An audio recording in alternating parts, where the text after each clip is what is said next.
Сон является неотъемлемой частью жизни каждого человека. Одним из важнейших аспектов сна является его влияние на мозговую деятельность. Во время сна происходит активная работа по обрабатыванию полученной за день информации и укреплению памяти. Кроме того, здоровый сон способствует восстановлению нашего физического состояния. Во время сна происходит регенерация и ремонт тканей, которые испытали повреждения в течение дня. Исследования показывают, что недостаток сна может повлиять на наше здоровье и увеличить риск развития различных заболеваний, включая сердечно-сосудистые заболевания, диабет, ожирение и даже рак. Качество сна зависит от позы, в которой человек засыпает во время сна. Положение тела может меняться, но большую часть времени мы проводим в той же позе, в которой заснули. Люди привыкают засыпать на боку, на спине или на животе. Изменить привычку трудно, но, возможно, важно понимать, что неприродное положение тела во время сна может вызвать дискомфорт и ухудшение самочувствия. Подпишитесь на канал, чтобы ничего не пропустить.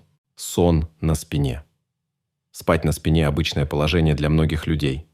Но что произойдет, если вы решите провести всю ночь спящим именно на спине? Давайте рассмотрим некоторые положительные и негативные стороны этой спящей позиции, а также кому рекомендуется и кому следует избегать спать на спине. Позитивные качества спящей позиции на спине связаны прежде всего с поддержанием правильной осанки. Когда вы спите на спине, ваш позвоночник и шея находятся в прямой линии, и это помогает избежать ненужных напряжений и напрасного давления на суставы.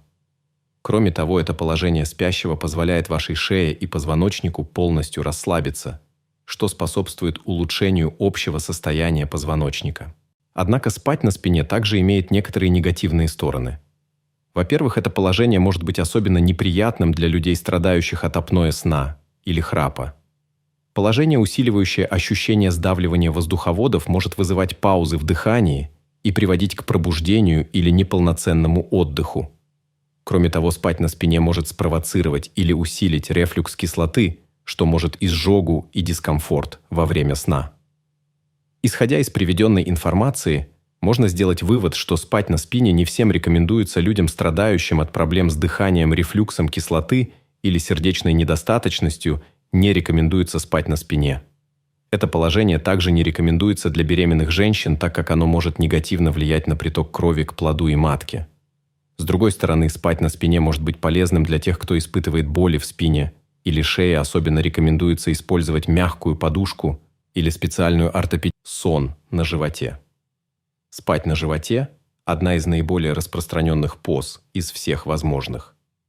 Впечатление такое, будто такая поза наиболее удобна для многих людей, поскольку дает возможность сладко отдохнуть во время сна.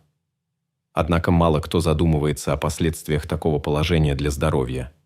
Некоторые положительные аспекты спания на животе включают улучшение дыхания и снижение храпа. В этой позиции горло и грудная клетка оказываются в свободной позиции, что облегчает дыхание. В дополнение к этому постельное белье не будет мешать вам, так как оно будет свободно располагаться под вашим телом. Но есть и несколько негативных аспектов от такого сна. Во-первых, спать на животе. Может неприятно давить на шею и спину. Такая поза приводит к возникновению избыточных нагрузок на определенные части тела, что в конечном итоге может вызвать боли. Кроме того, она может ухудшить качество сна и привести к появлению дискомфорта после пробуждения. Неудобное положение. Чтобы дать рекомендации относительно выбора оптимальной позы для сна, следует учитывать физические особенности каждого человека. Некоторым людям, особенно тем, у кого есть проблемы со спиной или шеей, спать на животе категорически не рекомендуется. В таких случаях желательно выбирать больше спокойные и поддерживающие положения, которые помогут снять нагрузку определенных частей тела. Сон на правом боку. Спать на правом боку может иметь как положительные, так и негативные последствия для здоровья. Спать на правом боку рекомендуется людям, страдающим желудочно-кишечного тракта. Положительные качества. Это сон на левом боку. Спать на левом боку – это привычка, которую имеют многие люди по всему миру. Но далеко не все знают, кто каким положительным качеством может принести это положение тела во время сна. Что происходит, когда мы спим на левом боку, и почему это может быть полезным для нашего организма? Первым и, пожалуй, самым важным преимуществом сна на левом боку является улучшение работы нашего сердца. Когда мы ложимся на левую сторону, мы позволяем сердцу находиться в положении, при котором оно попадает ниже желудка. Спать на левом боку также может помочь улучшить работу нашей пищеварительной системы. В этом положении тело пищеварительные органы оказываются в более оптимальном положении, что способствует лучшему перевариванию пищи и улучшению обмена веществ. Кроме того, спящий на левом боку может предотвратить изжогу и рефлюкс желудочного содержимого, так как пища будет двигаться от стомаха к толстому кишечнику более естественным образом. Еще одним положительным качеством сна на левом боку является его благотворное воздействие на спину и позвоночник.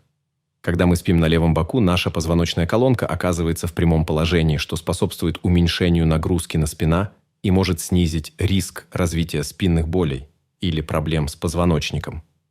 Также спать на левом боку может помочь улучшить дыхательную систему и снизить риск храпа. Так как язык и мягкое небо имеют тенденцию падать назад при способе на спине, то иногда возникают препятствия для нормального дыхания во время сна, в то время как спящий на левом боку может облегчить дыхание, сохраняя дыхательные пути свободные и предотвращая сужение. Положительное влияние сна на организм. Здоровый сон является одним из ключевых факторов для поддержания нашего организма в оптимальном состоянии. Каждую ночь, когда мы спим, наш организм проходит через ряд важных физиологических процессов, которые играют решающую роль в поддержании нашего здоровья и благополучия. Исследования показывают, что недостаток сна негативно сказывается на уровне фокусировки и концентрации в течение следующего дня. Например, согласно исследованию, проведенному медицинским центром университета Мэриленда, одна ночь без сна эквивалентна употреблению 10 стандартных доз алкоголя. Это свидетельствует о том, что сон является неотъемлемым и важным фактором для поддержания высокой работоспособности и качества мыслительных процессов. Один из самых изученных аспектов сна – его связь с эмоциональным состоянием человека.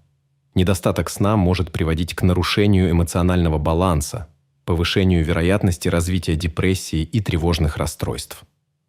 Исследование, проведенное учеными Чикагского университета, показало, что люди, страдающие от бессонницы, имеют более высокий уровень тревоги и депрессии по сравнению со спящими людьми. Кроме того, хроническая недостаточность сна может привести к снижению социальной активности и качества жизни. Кроме того, сон способствует укреплению иммунной системы. Во время сна происходит активная работа организма по борьбе с инфекциями, обновлению клеток и восстановлению поврежденных тканей. Недостаток сна может привести к снижению активности иммунной системы и повышению вероятности заболеваний. По данным исследования, проведенного Университетом Калифорнии, недостаточное количество сна может увеличить вероятность простуды вдвое, поэтому, чтобы поддерживать свой иммунитет на высоком уровне, важно обеспечивать себе достаточный сон, чтобы наслаждаться всеми преимуществами сна. Необходимо создавать условия для качественного отдыха и уделять внимание своим собственным санитарно-гигиеническим привычкам. На этом закончим ролик. На канале можете найти много интересных видео о пользе и вреде овощей и фруктов, а также о болезнях и способах их лечения. Поэтому прошу не забыть подписаться на канал и нажать на колокольчик. Еще буду благодарен, если поставите лайк и поделитесь роликом с родными и близкими. С вами был канал «Полезные советы». До новых встреч!